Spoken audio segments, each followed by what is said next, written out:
So we have come to the last concluding session.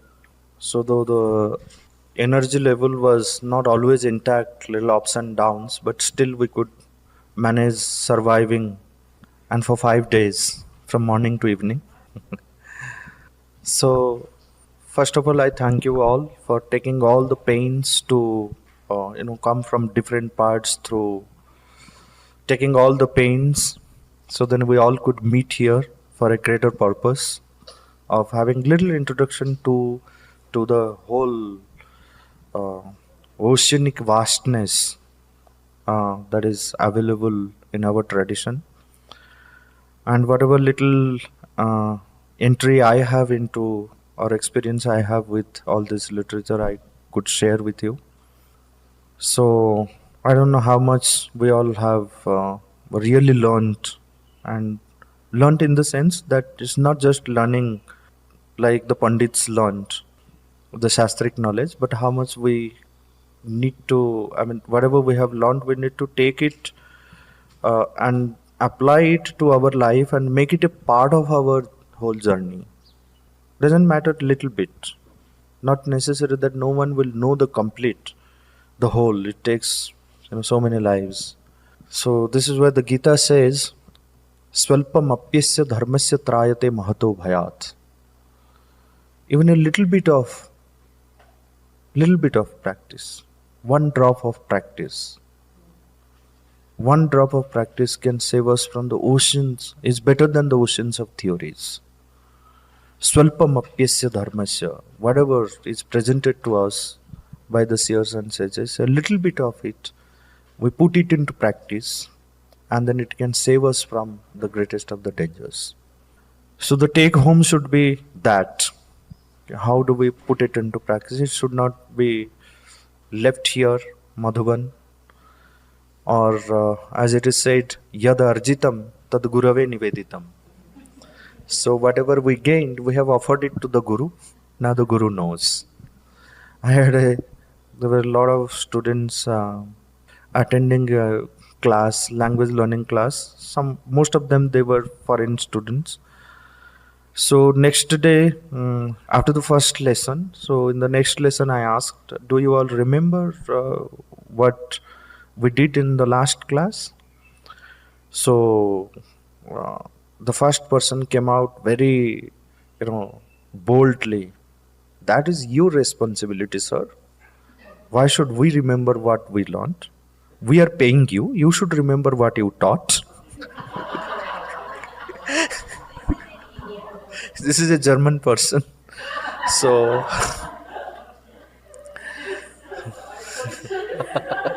so yeah.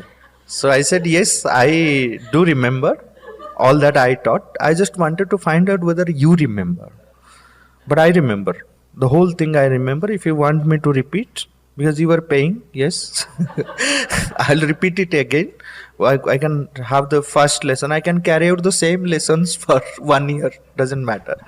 So, but I just wanted to find out whether you remember anything of this.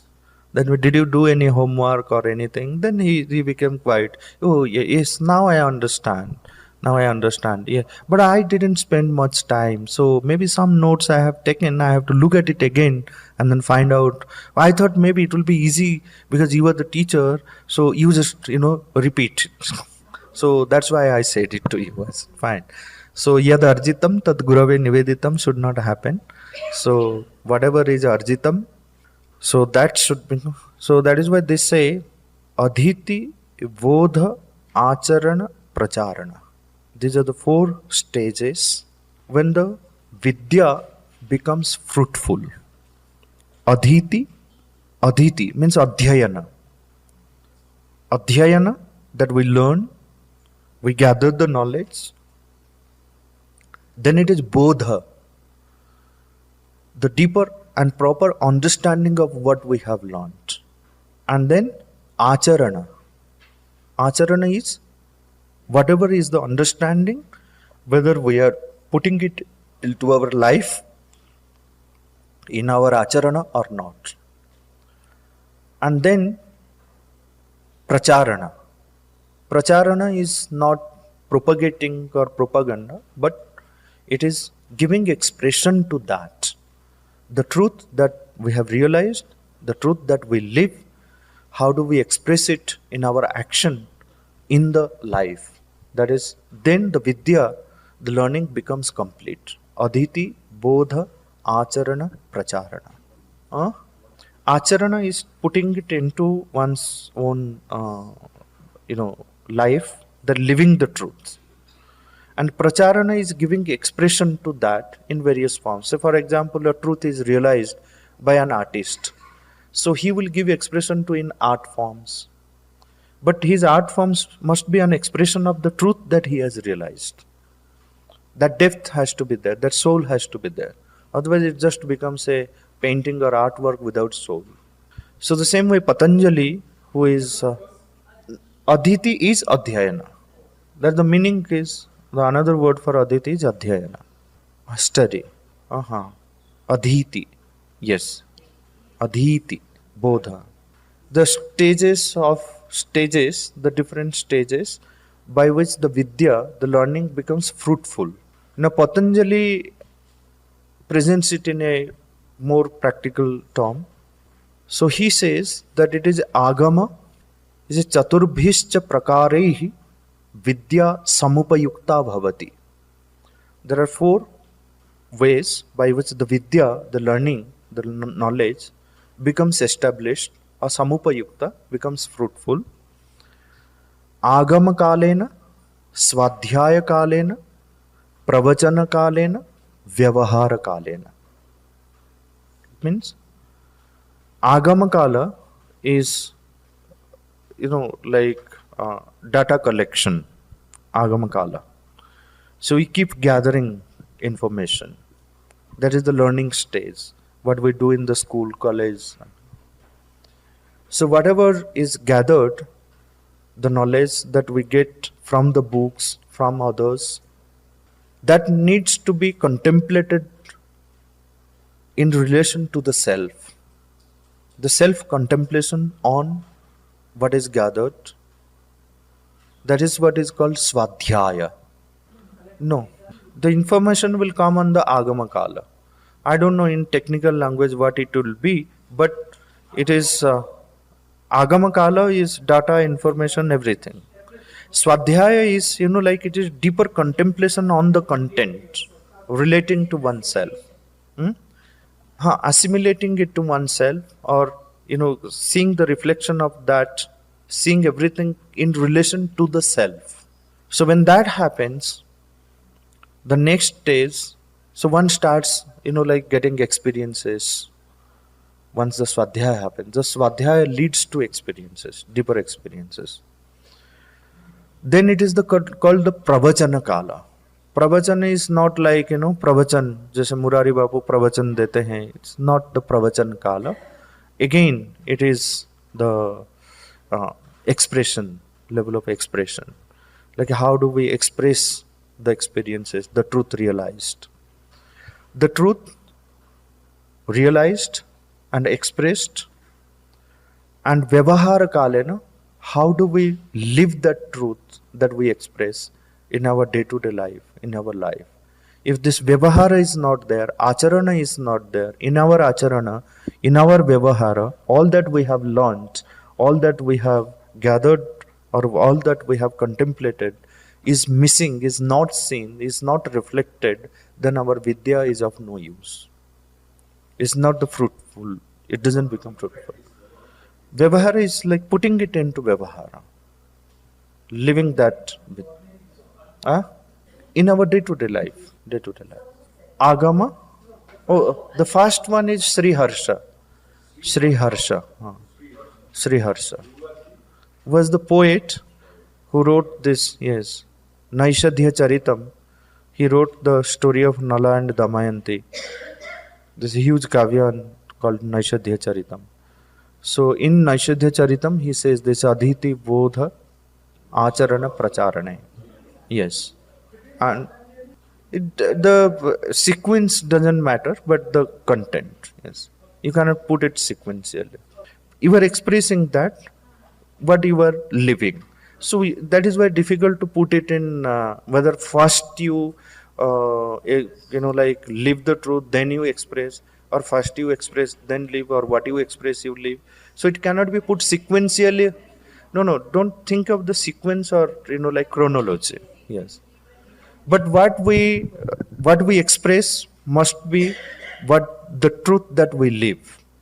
Our expression, suppose I write or I speak or I artwork or I dance or in any form that I give expression to my inner experiences, so that must be a living truth for me, that I'm living that. huh. Market it is, then habit becomes mechanical, but in vyavahara it is a conscious use expression of that. Because never in the scripture you find the mechanical use of anything, habitual thing. So it should never be habitual, but it has to be a conscious living of that or expression of that. Yeah, that's sharing in the form of expressing. So it can be any form of expression. First you live, that you are living the truth, and actually you cannot differentiate between the two, but you are expressing the living truth. There's something which you are living, not something, it is not something which you are not living. I can mentally formulate something and then express, but I'm not actually living that truth. I can tell people, that, always speak the truth, but I myself do not speak it. It's not a living truth which I am expressing. I can mentally formulate something and then give it to others, which has nothing to do with me. So it shows that I have not done Swadhyaya, I am not doing the actual pravachan, it is not there in Vyavahara. Making it experiential, this is the living truth, that I am living this. What I say, what I think, what I express is the truth that I've realized and I'm living in every aspect of my life. So this is what we find in the tradition, that this is how the Vidya becomes fruitful. So let's take home this message. Patanjali's. No, it is in the Mahabhashya. It is in the Mahabhashya, the commentary on Panini that held. Yes, Panini. Commentary on Panini. Then it is said in the tradition that if Vidya has got 4 quarters, 4 legs or 4 feet, so 1 foot of the knowledge is received from the Guru. It's not the entirely. 1 foot is received from the Shastras through Guru. First is like learned from the Shastras and the Guru is 1 foot. Another portion is learnt from the co-learners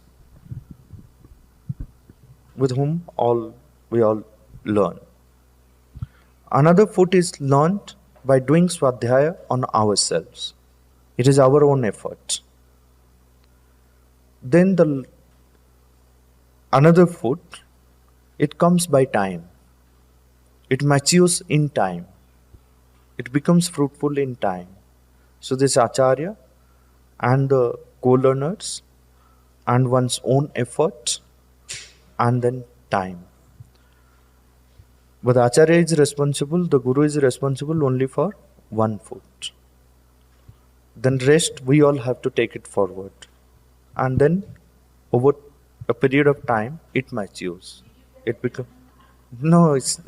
is no need for him also. This one is there in the tradition. I don't know exact source of it, where from it came. So anyway, I thank you all. And then we thank the whole people here who helped us in organizing the whole Madhuban team. And we all have seen like how helpful and how cooperative they were in all aspects. And the big thank and then big clap for Shruti right in from the adventure. She took up the responsibility in the middle and then still she managed well, and I'm happy. Yes. So, so if any one of you would like to, like the feedback form, definitely you give. This is for our official purpose. So then our office people feel happy ki yes, something good. So if you, any one of you would like to say something about and share your experiences about the workshop, you are most welcome. But no compulsion, just feel free in case anyone. Next year. It is next year in sometimes in September in Pondicherry. 2019 is 15 days, 2 weeks. With a break, the Sunday break will be there, 1 day break. It's the entire Gita, word by word, the pronunciation of it, the articulation of it, and the meaning, the commentary. So it's learning the whole of the Gita. Yeah, all 700 verses.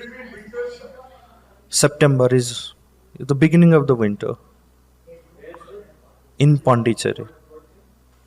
Gita, 15 days. Huh? I don't know, maybe like either the first half or the second half. Usually we do the second half of September. Yeah, we will send you all the intimations. All of you will be added to the mailing list.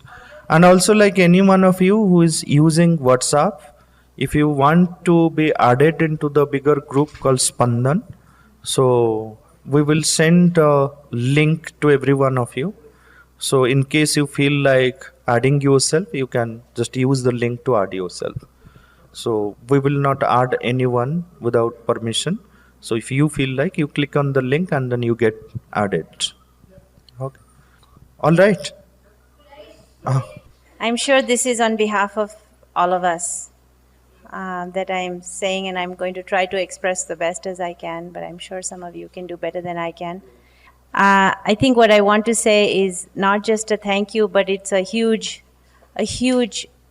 intellectual, emotional, and a spiritual journey for me, coming to in the presence of our teacher and learning not just about Sanskrit, not just about history, not just about technical stuff, but the actual heart behind it all. I think that for me makes it so valuable. I've chased so many teachers in India. I can't tell you. I've been chasing so many teachers, and I think I found the one I want, and I'm gonna chase him whether he likes it or not. And I think many of us here will feel that way. But this workshop has been extremely valuable and insightful in every way.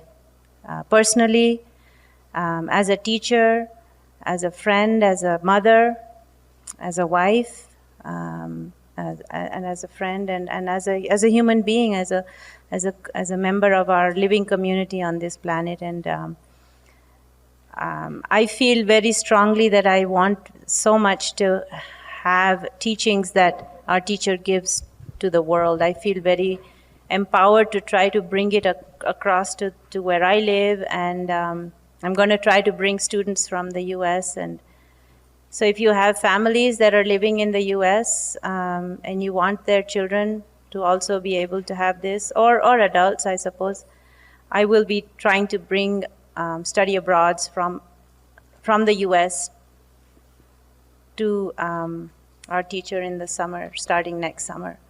So I'm going to start working on that, and I request help from all of you. And finally, I don't know, I don't have words enough to say thank you, but thank you doesn't do it. But immense gratitude and immense pranam from all of us. Thank you. So I was always very afraid of Sanskrit. I used to run away. And I used to take some excuse whenever something like this would happen, because my ignorance should not be caught and expressed in elite circles.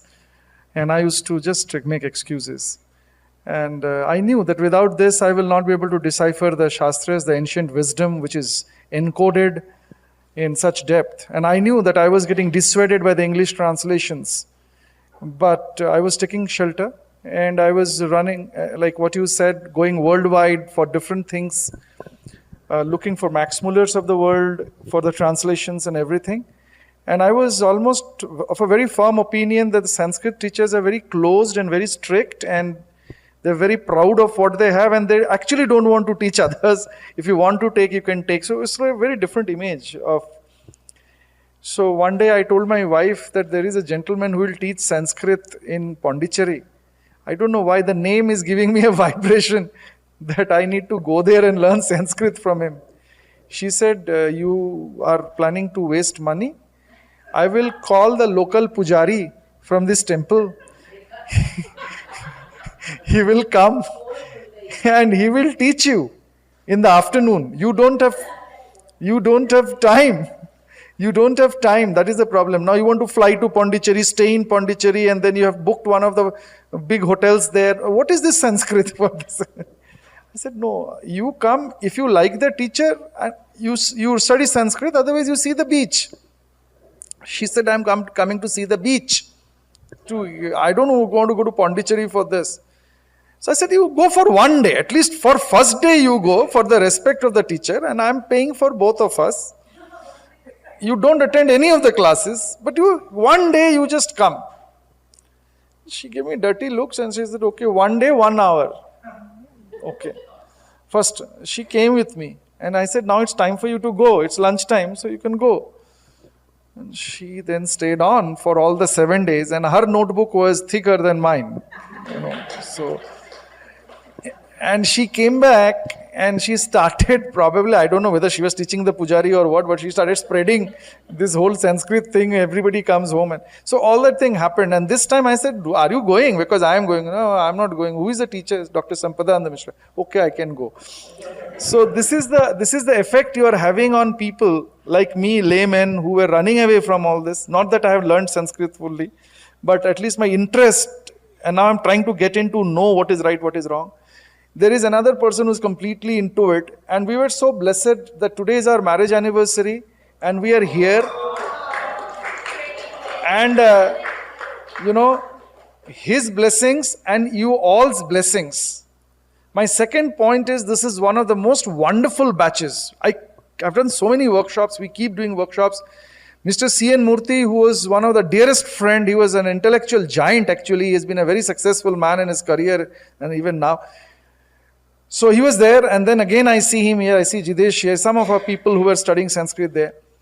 And this is a wonderful group. I cannot tell you that this is such a beautiful group. Some of the people have not spoken, not so, outspoken like me, always talking. There are people who are so silent.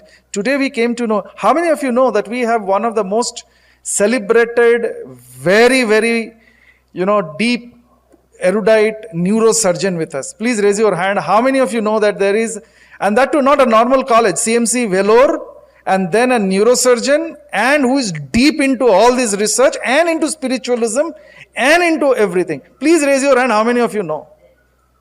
How many? I see only 2 hands. And it is like an empty vessel sounds much. Like I keep talking, some other people keep talking, but here is a gentleman. Sir, will you please get up? Nobody knows you, it seems. Nobody knows that, right? And he's so quiet. So that's the kind of people we have in this group. I mean, there are more celebrated things. I didn't know A.P. Singh. A.P. Singh was writing always A.P. Singh.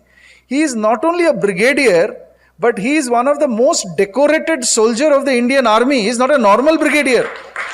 He has not only won Sena medals and PVSM, VSM, but he is double time winner of those medals, not once. So that is the caliber of a person we have, and he is one of the national level, international sailor who's gone through the world in 16 months only sailing. So that is the kind of persons we have. And there are more people. We have software engineers, we have coaches, we have people like, many of you may not know, but Marika, I call it Marichika. So Marika is an orthopedic surgeon. So there are more such, I still do not know how many of us are here. Even I'm yet to explore. We have a professor, philosophy professor. We have wonderful people, We have a wandering monk. with us, Somitruda, sitting there. We have DRDO scientists here. So this is the kind of cohort we have. What I'm trying to say, his second point of learning from co-learners, the peers. And special mention to the 3 young people.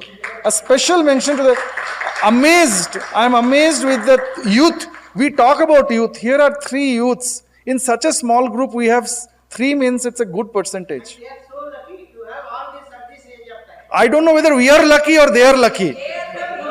I think we are lucky. I think we are lucky to have not only young perspective into the room, but also this new generation bearing with our atrocities. And yet, so it's a big thing. So what a beautiful thing. And the fourth thing, of course, sir had already mentioned that the people are getting their wives into these workshops, and not the wives getting their husbands, but husbands getting their wives. So thank you very much. And then little friend, how can I forget? She had been taking copious notes. I don't know what is she actually writing, but she's writing a lot, Yes, looking at the writing, you thought your pen has gone there. Yeah, so I saw that from there, you're searching the pen here. So thank you very much. And this has been a wonderful thing, sir. Keep inspiring. We need this inspiration from you, not only the teaching, we need your inspiration. And the jokes too. Yeah. And the inspiration from you or from me also. You are one of the greatest teachers, because I'm looking at world teachers, I'm looking at American teachers, European teachers. One of the best teachers I've come across, like the humility, the humbleness. This time I'm using the word Shraddha in a normal sense of Shraddha, not the intent of Shraddha, what you taught us. But, sir, keep inspiring us. And thank you, Shruti. We understand this time it was Vedas, he brought you as the Shruti. Next time he'll get Smriti. So, thank you very much.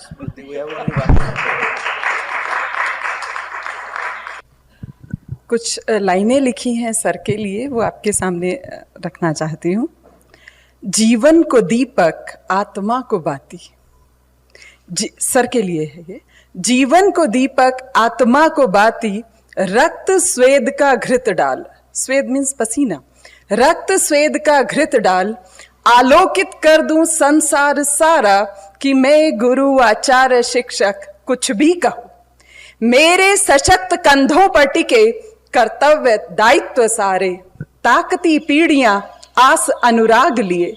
मैं चूक गया कभी कहीं किसी मोड़ पर, भूल भयानक गंभीर परिणाम देगी, पीढ़ियां मूल्य चुका न सकेंगी।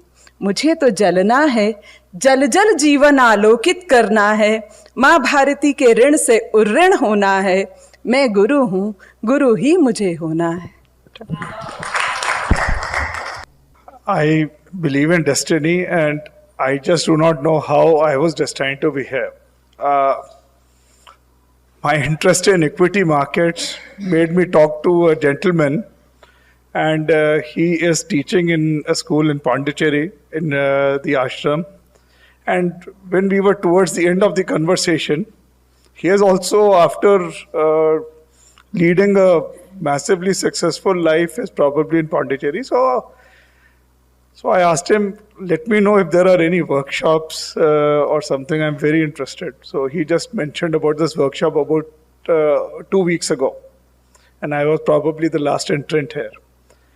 And when he sent me a docket and I started going through it, I saw stupendous references on Spandan and how he was teaching Sanskrit. I suddenly grew wary. I said, I hope this workshop is not about Sanskrit. I don't want to attend it then. And believe me, today in the morning, I asked him, I want to learn Sanskrit, how do I do it? So there's nothing better than in 5 days, how my perspective changed. I mean, I can't even imagine, and I was wondering all the time, why have we in India lost the treasure we have? And thank you, sir, for bringing out the treasure, bringing out this immense knowledge, and in such a wonderful way, because I believe that it is not the subject which matters, but the teacher which matters. And the way he has exposed, I really wish I did my Sanskrit in 6th, 7th, and 8th standard in the school. but we just took the exams and rattled, and by rote we cleared the exams. It is the power of the teacher who can create an interest or disinterest in the subject. Thank you so much for not the teaching here, but for bringing alive the rich and varied Indian culture. I believe India is the best country where we are, and we are kind of losing it. And when Gitanjali says that she wants to do something in USA, and when Sir said that the translation was to happen in USA, in fact, we need to do introspection. What are we doing here? The thing which originates from here is being developed. When I was talking to my mama about Bhartri, he said, in Japan, Sanskrit teachers are revered. I don't know how true it is. It may be wrong, but the language, and he knew, and he said, Sanskrit is the mother of all languages. I said, Mamaji, but when I used to meet you, why did you not ever tell me this earlier? So this is the point. I mean, some things are hidden so many places and we just don't know. And he has brought it all alive for us. Thank you so much. It's a deep sense of gratitude and thank you to you. My life of nearly 6 decades of my life, 5 decades of my life, I was what they call a loha kaatne wala engineer.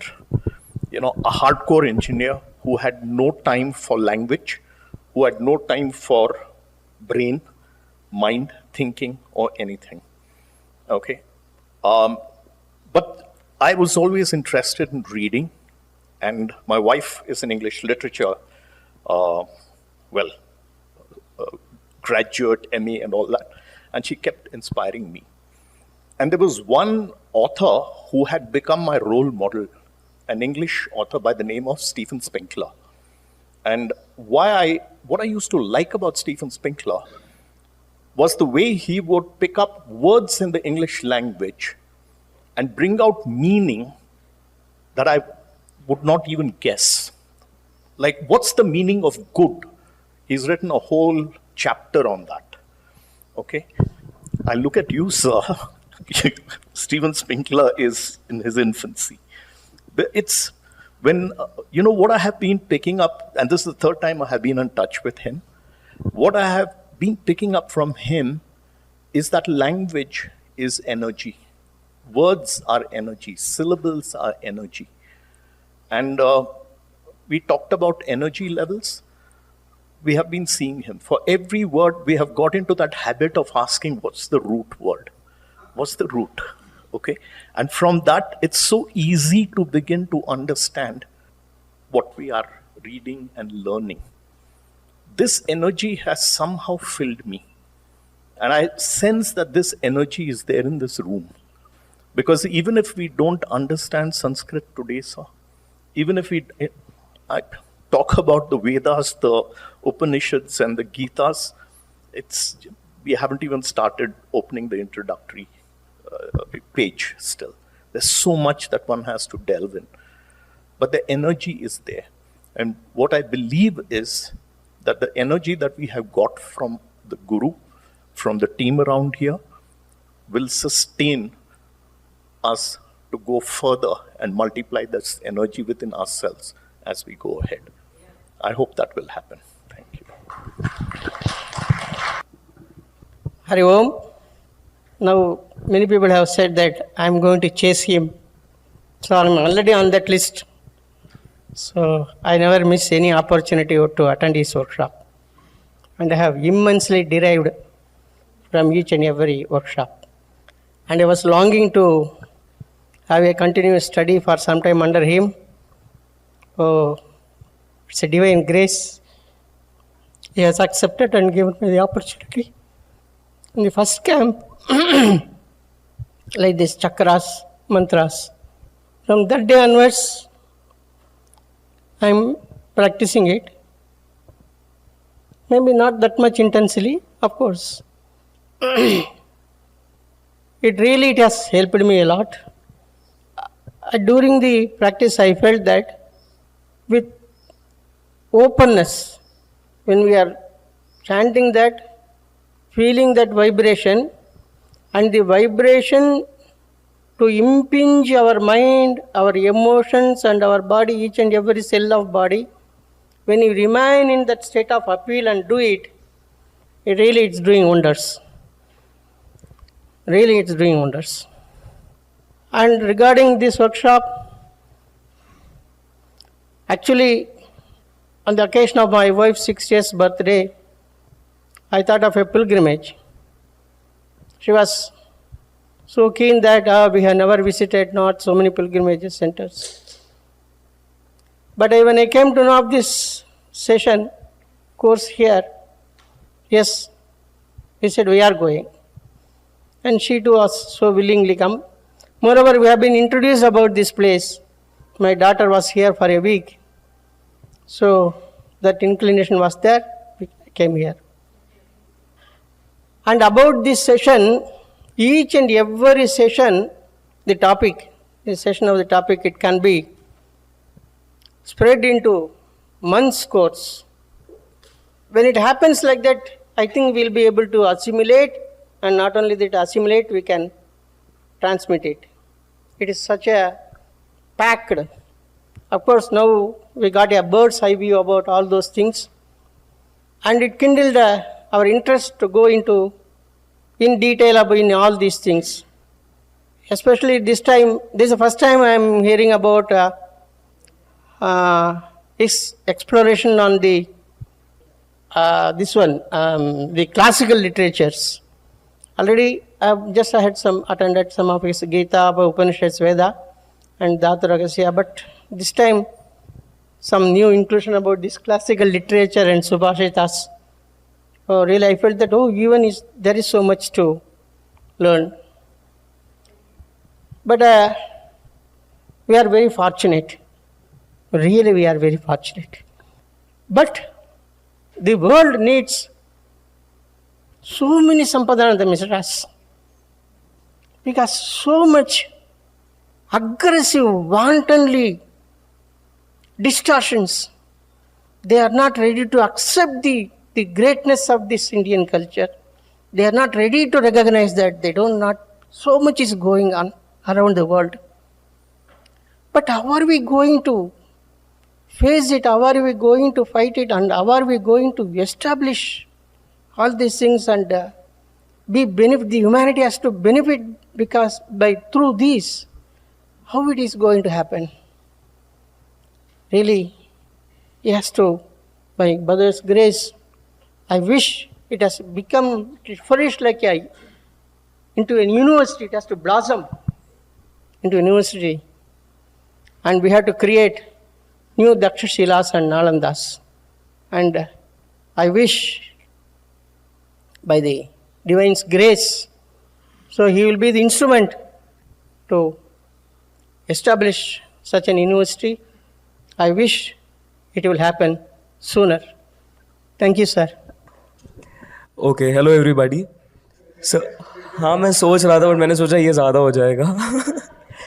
So I hated Sanskrit, obviously, because I failed in Sanskrit every time. So I was just sitting here and I just realized that Sanskrit was the luckiest language for me. So what happened in class 6th, we could not fail in more than 2 subjects. So if we failed in more than 2 subjects, we got a year back. So keeping the fact in mind that I will fail in Sanskrit, I used to work so hard for the other subjects that I used to get good marks. So today, I know that because of Sanskrit, I did better in other subjects. So sir, I believe that Sanskrit has been really lucky for me. And when I was in Pondicherry, so we knew that he is here for Sanskrit. So I was like, okay, Sanskrit again. But the moment he started teaching, he had so much of, he entertained us. Like he didn't teach us. He came as an entertainer to us, and we started listening to him, and we were so much interested for his class that we used to be on time. For the rest of the classes, we used to be late, but for his class, I used to be the first person sitting there. And sir, I'm very sorry for that, Cam. I used to ask so many questions that at one time it was, I'll just come back to you. So this happened. Sorry? So we went to a youth camp there. Me and Rahul and I went there. So, sir, thank you so much. At that time only, I made up my mind that I will attend this class. And sir, I'll be attending the other Sanskrit class as well, if by the divine grace of God, if Mother wants me to. Right. I hope so. Right. Thank you so much. So, I just wanted to express my deepest gratitude to you, sir, because having no idea like if I could make up, but fortunately I was able to reach here, attend this workshop, and as I told, like I'm extremely fortunate to attend this workshop, and these 5 days were really bliss, and I can see that something has happened to me. I don't know what it is, but I will just keep it with me, and I will try to leave that. As you mentioned, like to become like fruitful, then we have to keep practicing. So I've noticed some changes in me. Probably like, for example, like doing any action to look at with the purpose of whether it is according to my swabhav and according to my dharma, swadharma. So, yeah, I think like it's very wonderful what I'm feeling. I just wanted to leave that, keep doing that, and thank you so much, sir. It was really wonderful to meet the people again, like Murthy sir, Narayan sir, Sanjay sir. I also learned a lot from you all and the team. I mean, people here. It was really wonderful. I just loved it. Thank you. Hope to see. Thank you. Namaskar sabhi ko. So I have always been moved by history. I keep reading about different kings, about different kingdoms, about what was culture before, what was the language, different way of living in those times. So one thing which is very interesting and very clear is that we used to model the world. We used to model the world according to our values, according to our systems, according to our language. If you see then, so we had one of the best language, that is Sanskrit, and I think in those times it was a court language till I think 12th or 13th century, or even after that. If you see the report by there's a scholar called with the name Angus Madison. So one of his finding was that our GDP contribution was around 25 to 30% to the world GDP till 15th century. We were the technology leaders. We had a profound naval industry, I would say. We used to have ships which are 3 or 4 times the ship which Columbus used in that time. So I'm not just saying that India was very great or at some position, but I'm just telling that based on our values, based on our spirituality, based on religion, and whatever was our identity, we were able to model the world. And now if you see around, just see the education system. Just see, I don't know, the technology, the fans which are using, the microphone and all, the way the construction happened of this building. I don't know, if we are at that position where we are modeling the world, it is that we are taking technology from other countries and we have lost that position which was theirs a few centuries before. So it feels very bad, and it feels hurt when we listen to stories that Nalanda was burned, all the manuscripts in Nalanda was kept burning for 6 months. But I think that phase is over, that we need to come over it, and this is the best time to think how we will be going forward. How can we model the world from this point of time? How will we be after 100 years, after 200 years? How shall the education be? How shall the technology be? What shall be the values of the world? So we need to go outward, because I think this is one thing which we missed a few centuries before. I think we were inwardly looking, very thinking that nothing can happen to the system which was there at that time, but everything happened. Well, no one can stop the partition of India, and I think as a traveler, I feel very sad that now I cannot go to those places and experience what I could experience a few months before in Kerala, where I learned about different things like Ayurveda or King Marthand. So in that way, I think we need to we need to have a very keen eye on where we are right now, where we are coming from, and where we need to go. And we need to also have a definition for other people. We need to define the values of other countries. Why is that India have a word secularism in our constitution? And why is that words like Vasudhaiv Kutumbakam is not there in US constitution or in some constitution of European countries? So I think there's a lot of thinking which has to happen, lot of strategizing which have to happen. And if we are able to do all that, then I think it's like we have I think this is the best time. If you analyze previous centuries, 5 or 10 centuries, I think this is the best time where a lot of people are required to work on these things. And probably, as I say, like we would be able to model the world according to our values, according to our beliefs, and like what is our ultimate aim. Thank you.